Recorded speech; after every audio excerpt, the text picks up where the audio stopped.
Hey everyone, my name is Wedge. Now that Kaladesh has been out for a little bit, I think it's time to talk Commander. As many of you may have guessed, the legendary creatures in the set are quite good in the format.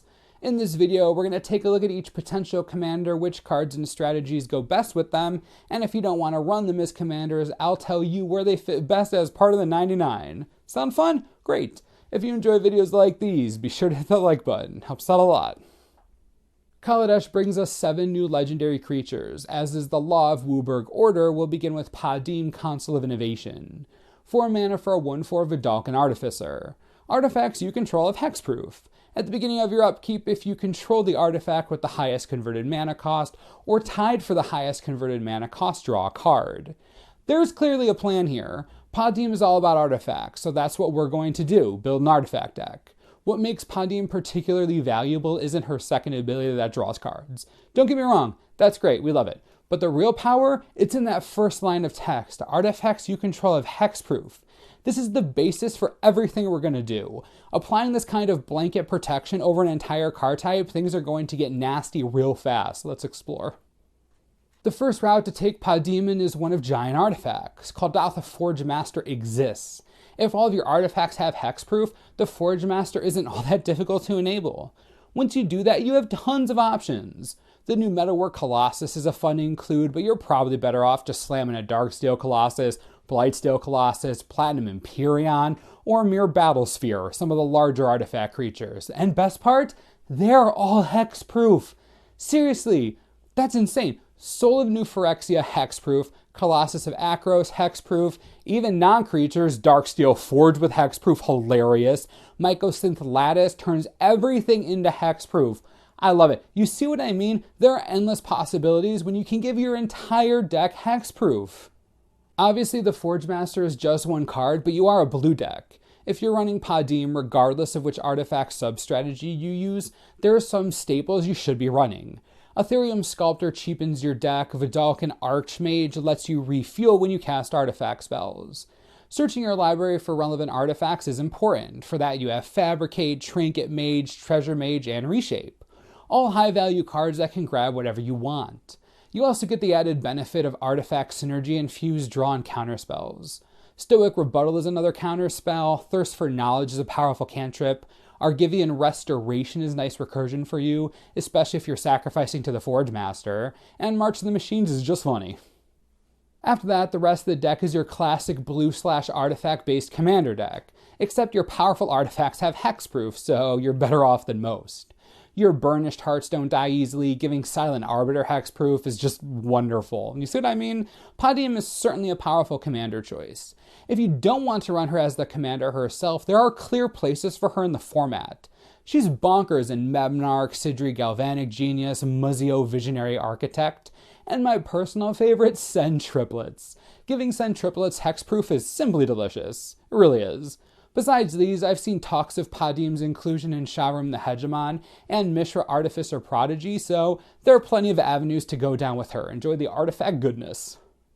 Gonti, Lord of Luxury is next. 4 mana for a 2/3 Aetherborn Rogue with Death Touch.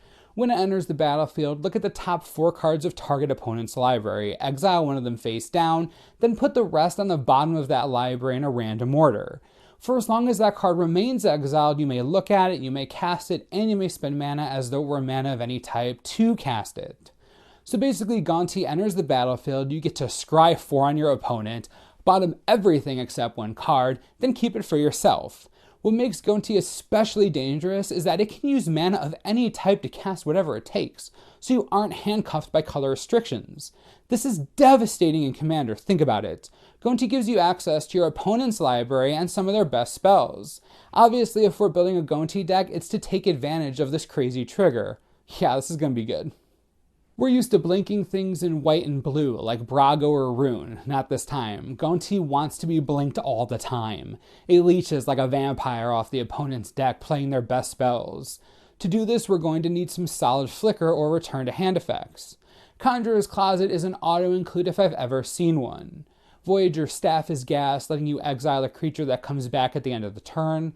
Also, something like Strionic Resonator or Panharmonicon is good for copying the ability, giving you even more value.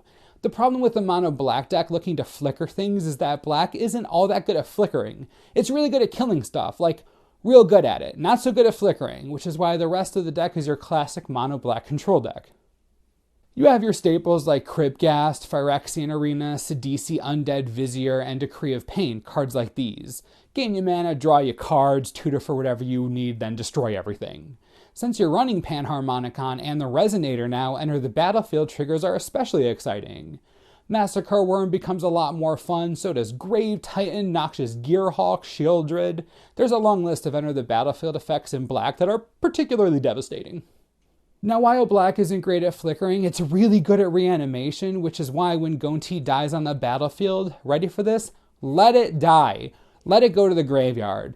I know that can be risky, but your deck is going to run a ton of recursion. Anything from Victimize to Animate Dead, and from Reanimate to Rise of the Dark Realms. Your deck is full of Enter the Battlefield effects, so even if Gonti isn't a part of this hilarity, recursion is the name of the game. You get all your triggers again, it's even more devastating for your opponent. Good time for everyone, namely you. Lastly, and this is the best part, if you want to be really stupid, run Gonti with Mikaeus the Unhallowed, Grim Poppet, and Ashnod's Altar. Sacrifice Gonti, it comes back, use the Poppet to negate the +1/+1 counter. When the Poppet gets low, sacrifice that too, it comes back. You can do that a real long time. Just enjoy. If you're not running Gonti as the commander, I'm honestly not sure where I'd want to run it except Alicia, who smiles at death. Seems like a great combo right there. Recurring from the graveyard gives you that nice Enter the Battlefield trigger. Works for me. Again, besides that, not sure where Gonti would fit properly. I'm open to suggestions. Pia Nalaar is 3 mana for a 2/2 Human Artificer. When Pia enters the battlefield, create a 1/1 Thopter token with flying. You can pay 2 mana and target artifact creature gets +1/+0 until end of turn, and you can pay 1 mana and sacrifice an artifact and target creature can't block this turn. Alright, I like Pia. I think Pia is a cool card. Very interesting, but come on. This isn't the kind of card you want at the head of your army. This isn't a commander. This is a great part of the 99. Amazing, and we'll talk about that in a minute. But these abilities aren't commander worthy. The stats aren't commander worthy. And Mono Red has plenty of other notable commanders that could work here, especially if we're talking about artifact shenanigans. If you're going to pilot her as a commander, her best ability in the format is her ability to sacrifice artifacts. There's a lot of value in that. Cards like Ichor Wellspring, Junk Diver, Mer Retriever, there are plenty of artifacts that enjoy being sacrificed, which again would be her main function. Here's the problem. We live in a world where Duretti Scrap Savant and Slowbad Goblin Tinkerer exist. 2 mono red commanders that do what Pia does but better. I want to be optimistic and say that Pia can be built to be a cool, unique commander, but that's asking a lot. Duretti and Slowbad are better for sacrifice decks. Perforos is better for any kind of Thopter/go wide strategy you can come up with. And if you're running some kind of aggro deck, we just got Grenzo, Havoc Razor, and Conspiracy. I don't mean to sound like a grumpy Gus, but I'll pass on Pia as a leader. Ovia Pashiri Sage Lifecrafter is 1 green mana for a 1/2 Human Artificer.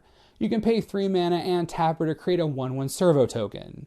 You can also pay 5 mana and tap her to create an XX Construct token where X is the number of creatures you control. Ovia brings something totally new to the table. She brings Artifact Token Tribal to green of all places. Obviously your plan here is to go wide. Both of her abilities support the archetype, and lucky for you, this isn't Mono Green's first rodeo. The first thing you're going to want to do is gather your token-making forces. It's going to be nice. Parallel Lives, Doubling Season, Parallel Evolution, Primal Vigor. This is a great place to start, any of these really. Remember, her second ability is what we're looking to abuse. To do that, we're going to need to go wide quickly. In addition to solid doubling spells, we need to get more natural token producers online first. From Beyond, Awakening Zone, Nissa Voice of Zendikar, Freylease, basically anything you can find that produces tokens consistently. Once you've done that, we're looking for cards that abuse having a lot of tokens. Beastmaster Ascension is a great example, one of the better cards in this deck for sure. Eldrazi Monument is suitable here. Thankfully, Skull Clamp is just broken with the 1/1 servos, so that's an auto-include. Then a card like Craterhoof Behemoth just ends the game, straight up. As you can see, there's clearly a shell here for Ovia to build around. The main difference between her and something like a wrist deck is that she creates artifacts, so instead of going all in on the green token plan, we need a few contingencies to protect our mass amount of artifacts. That's where cards like Darksteel Forge come in handy. Mycosynthellatus, great card especially with the Forge, but you see what I mean. It is a green token deck, but it's a green/artifact token deck. So we're looking to fuse both of those things together. Yeah, we're going deep. The rest of the deck, stick a Mer Battlesphere in there, a Hornet Queen maybe. Again, anything that masses tokens is good. If you want to play Ovia, but you don't want to build the deck, she slots in perfectly to either Tristani or Risk the Redeemed. I'm sure you can find other places for her like Gave, but I think these are the two best options you have if you don't want to make the mass little robots token deck. Of course, that's just how I feel. Do what makes you happy. Depala Pilot Exemplar is one of anything 1 red and 1 white for a 3/3 dwarf pilot. Other dwarves you control get +1/+1. Each vehicle you control gets +1/+1 as long as it's a creature. And whenever she becomes tapped, you may pay X. If you do, reveal the top X cards of your library, put all dwarf and vehicle cards from among them into your hand, then put the rest on the bottom of your library in a random order. Depala is doing a lot. She's now the premier dwarf commander, the only vehicle commander. Vehicles have existed for a few weeks now, and dwarves haven't had solid tribal support since ever, to be honest. Depala is breaking down walls.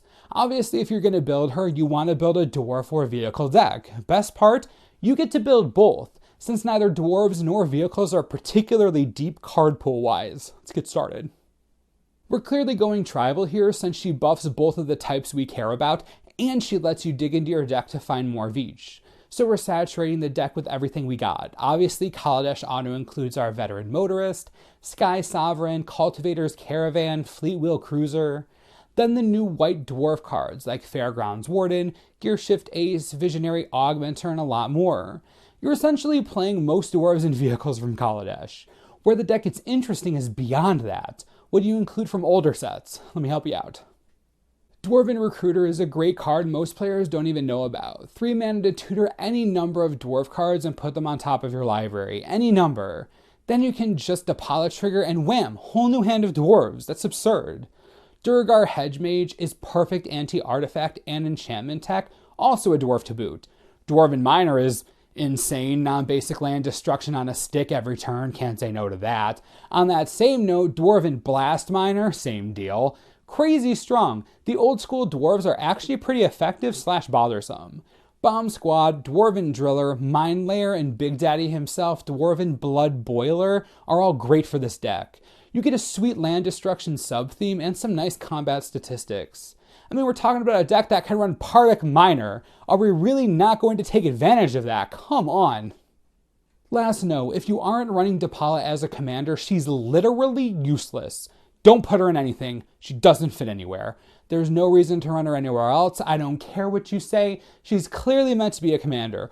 Don't be that guy who tries to be cute and unique and puts Depala in some stupid Jorkadine build. No. She's the commander. She's the one who knocks. Done.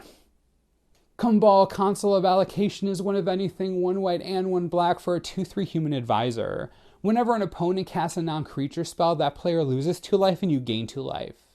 Kambal is a new Death and Taxes commander. Cheap to play, hurts your opponents for trying to cast non-creature spells. If you want this guy to be a pilot of your commander deck, you're going to need to fill it with prison effects. Your job is to make everyone hate you. We're talking Gaddock Teague levels of annoyance. Ghostly Prison, Norn's Annex, Painful Quandary, Blind Obedience. Just be as disruptive as humanly possible. It's your only job. You're playing a control game that forces your opponent to basically kill themselves. We're talking about an annoying strategy that can run both Sanguine Bond and Exquisite Blood. You're going to hate yourself and everyone else is going to hate you too. This is the kind of deck that Thalia goes into. See what's happening here? Everyone will hate you, guaranteed. You want to play that deck? Fine. Grand Abolisher is annoying. Windborn Muse, kill me now. Polluted Bonds, gah. This deck is horrible. I'm going to stop talking about it now. If you want to wise up and include Kambal in a deck that isn't nearly this annoying, he obviously plays well into Karlov, Aloro, Eiley, classic Orzhov commanders. He's a perfect shoo-in for that role. Last commander, finally here. Rashmi Eternities Crafter is 2 of anything, 1 green and 1 blue for a 2/3 elf druid. Whenever you cast your first spell each turn, reveal the top card of your library. If it's a non-land card with converted mana cost less than that spell's, you may cast it without paying its mana cost. If you don't cast the revealed card, put it into your hand. Unlike most commanders we look at in every given set, Rashmi is incredibly open-ended. She can do a lot. Her ability doesn't exactly force her into anything. You can decide to go super big with Mind's Dilation, forcing your opponent to trigger your ability for you. You can also play a Vidalcan Orrery and Leyline of Anticipation and take advantage of being able to cast anything you have on your opponent's turns, so you can get even more value from Rashmi. There's a lot going on here. When you're building a deck for her, you have to figure out how you want to win. In a way, you can play a sort of counterbalance game. Play a lot of counter magic, Sensei's Divining Top, Dig Through Time, stuff like that. Then just trigger yourself into countering things you don't like. Play a type of control game. You can also go the complete other direction and use Rashmi as an elf commander in blue. This is something a lot of players are experimenting with. You play all of your elf staples, but then supplement them with protection in the forms of Cyclonic Rift, Plasma Capture, Mystic Confluence, Cryptic Command, and more. Again, Rashmi really lends herself to whatever you want. Of course, if you really like the card itself but don't know what to do with it for commander purposes, you can always put it in an existing commander strategy. I know a lot of people are really enjoying Rashmi and Animar decks, just going crazy on cheap creatures. Azuri Claw of Progress is great, cast your first tiny creature, get a second one real quick to get more experience counters, there's good stuff there. Rashmi synergy with Momir Vig is probably my favorite combo though. Being able to stack triggers is just, it feels so good. Look how beautiful that is. My goodness, this is one of the longest videos we've ever done. Seriously, it's really long. If you stayed until the end, leave a little smiley face in the comments so I know you're still here and you're awesome. What did you think? Do you plan on using any of these cards in Commander? Have you built any of their decks yet or plan on including them in any of your existing strategies? Any cool synergies I didn't talk about? Be sure to leave all your thoughts in the comments and we'll talk about them. Excited to hear what you have to say. As always, be sure to subscribe for the latest and most reliable Magic the Gathering information you could ever need. This is the Mana Source, I'm Wedge. Thanks for watching, we'll see you next time. This video is brought to you in part by TCGplayer.com. With Kaladesh out, the prices on a lot of these legendaries are legendarily low. Want to see how low? Ovia, right now, 40 cents. No, I'm not joking. 40 cents. 40. Come on, that's less than the price of a stamp. That's crazy. If you don't want the servo poop engine, you can grab Rashmi right now for $3.50. It's a mythic rare, so get it while it's cheap. It's a great price for an obviously powerful card. Click the links, get some commander goodness, and enjoy.